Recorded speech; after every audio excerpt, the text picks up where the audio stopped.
할렐루야! 새누리교회 성도 여러분 모두 사랑하고 축복합니다.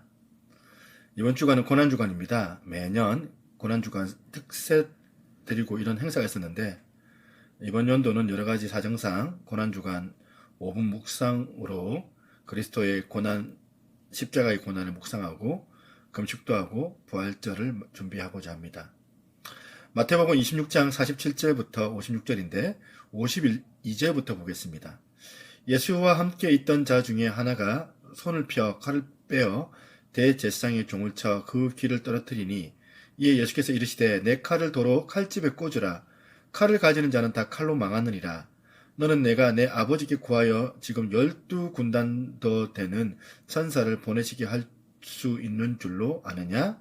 내가 만일 그렇게 하면 이런 일이 있으리라 한 성경이 어떻게 이루어지겠느냐 하시더라. 그때 예수께서 무리에게 말씀하시되 너희가 강도를 잡는 것 같이 칼과 몽치를 가지고 나를 잡으러 나왔느냐? 내가 날마다 성전에 앉아 가르쳤을 때 너희가 나를 잡지 아니하였도다. 그러나 이렇게 된 것은 다 선지자들의 글을 이루려 함이니라 하시더라. 이에 제자들이 다 예수를 버리고 도망하니라. 겟세마네 동산에서 주님께서 기도를 마칠 때 금요일 새벽이죠. 주님을 잡으러 온 자들이 주님께 가까이 왔지만 주님은 조금도 흔들리지 않았습니다. 하나님 아버지 앞에 깊은 기도를 마치시고 난 주님께서 당당하게 그들 앞에 섰습니다. 주님을 잡으러 온 검을 든 자들 앞에서 조금도 흐트러지지 않으셨던 주님의 모습. 주님을 잡기 위해 많은 사람들이 무기를 가지고 왔죠. 검과 몽치를 쥐고 왔습니다.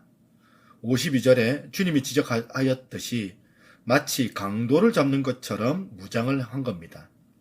주님께서 그 어떤 무장도 하지 않았음에도 불구하고 검과 몽치를 가지고 왔습니다. 이 큰 무리가 주님을 잡자 제자 중 하나가 빠르게 반응을 합니다. 51절 보시면 예수와 함께 있던 자 중에 하나가 손을 펴 검을 빼어 대제사장의 종을 쳐 그 귀를 떨어뜨리니 여러분 이 사람이 누군지 아시죠? 이 사람이 바로 요한복음에서는 수제자 베드로였습니다. 요한복음 18장 10절에 보니까 시몬 베드로가 검을 가졌는데 이것을 빼어 대제사장의 종을 쳐서 오른편 귀를 베어버리니 그 종의 이름은 말고라. 기도하며 깨어있지 못하였던 베드로는 주님께서 잡히시는 상황이 되자마자 칼을 빼어서 휘둘립니다. 그리고 피를 흘리고 맙니다. 주님께서 그 장면 가운데 하셨던 말씀이 있죠. 검을 가지는 자는 검으로 망하느니라. 검을 가지는 자는 검으로 망하느니라. 이런 모습을 본 주님은 중요한 원리를 말씀하신 겁니다. 52절에 보니까 이에 예수께서 이르시되 내 검을 도로 꽂아 집에 꽂으라. 검을 가지는 자는 다 검으로 망하느니라.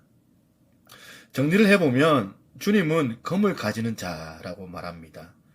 검을 사용하는 자뿐만이 아니라 검을 가지는 자가 망한다고 합니다. 베드로의 경우는 늘 칼을 이제 그 가슴 품에 품고 다니셨던 것이 아닌가 생각이 듭니다. 그러니까 늘 어느 때 불시에 칼을 꺼내겠다. 특별히 칼을 준비한 것이었던 것입니다. 늘 그 가슴판에 칼을 품고 있었기 때문에 그것을 어느 때 언제든지 사용하려고 했던 겁니다.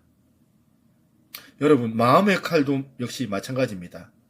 마음속에 품고 있는 칼은 언제나 날카롭게 찌르려고 하고 준비하고 있는 상황입니다. 그러므로 우리 마음에 칼을 품지 말아야 합니다. 칼은 언젠가 날카롭게 찌르려고 일어나기 때문에 그렇습니다. 그러므로 마음조차 칼을 품지 말고 칼처럼 남을 찌르는 우리 마음의 컴플렉스 등을 내려놓아야 되고 갈등과 증오와 미움을 내려놓아야 되는 겁니다. 그리고 그런 것들은 결국 나를 찌르기 때문에 그렇습니다. 칼을 사용하는 자는 칼로 망합니다. 칼은 힘을 나타냅니다. 칼로 세상을 정복할 수 있고 힘으로 누군가를 누를 수가 있기 때문에 그렇습니다. 그러나 언제나 더 큰 칼과 힘에 눌리는 날이 온다는 것입니다. 칼은 칼을 부르고 힘은 힘을 부르기 때문에 언젠가는 망할 날이 오는 것입니다. 주님께서는 이 칼을 사용하지 않았습니다. 주님은 칼이 아니라 사랑과 희생과 섬김의 모습을 보여주셨습니다. 사랑으로 이 세상을 변화시킨 주님은 자신의 몸과 피를 우리를 위해서 아낌없이 내어주셨습니다. 최고의 사랑의 표현으로 우리 대신에 십자가에서 죽으신 것입니다. 그렇기 때문에 주님은 칼을 든 자 앞에서 함께 칼을 드는 것이 얼마나 위험한 것인지를 경고하신 것입니다.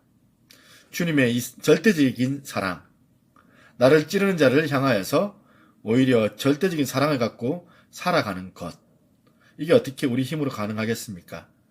주님께서 주시는 그 은혜, 우리가 기도하지 않으면 얻을 수 없는 것들이죠.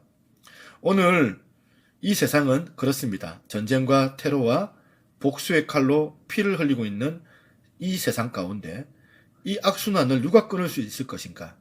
누군가가 칼을 내려놓지 않는 이상 그것은 끝이지가 않을 것이고 함께 망하게 될 것입니다. 이런 세상을 우리가 그리스도의 사랑으로 용납하고 그리스도의 사랑으로 이 세상을 품어야 하는 겁니다. 칼로 일어난 자는 칼로 무너지게 되어져 있습니다. 누군가를 밟고 성공한 사람은 누군가에게 다시 뒷밟힐 날이 온다는 것입니다. 그런데 사랑을 베푸는 사람은 사람을 얻고 또 사랑을 얻는 사람은 주님의 놀라우신 그 은혜 안에서 다른 사람들과 함께 이 세상을 세워나갈 수 있는 것입니다. 기도하겠습니다. 주님, 고난주간 첫째 날입니다. 이 세상의 원리보다 오늘 그리스도의 원리로 사랑으로 다스리는 그 원리 안에서 하나님 오늘을 살게 하여 주옵소서. 희생과 섬김으로 이 세상을 주님께서 변화시켜 냈던 것처럼 저희도 희생과 섬김으로 주님과 함께 그렇게 이 세상 가운데 주님의 그 원리대로 살아갈 수 있도록 주님께서 은혜로 저희들을 도와주옵소서. 감사드렸고 모든 말씀 예수 그리스도 이름으로 기도드리옵나이다. 아멘.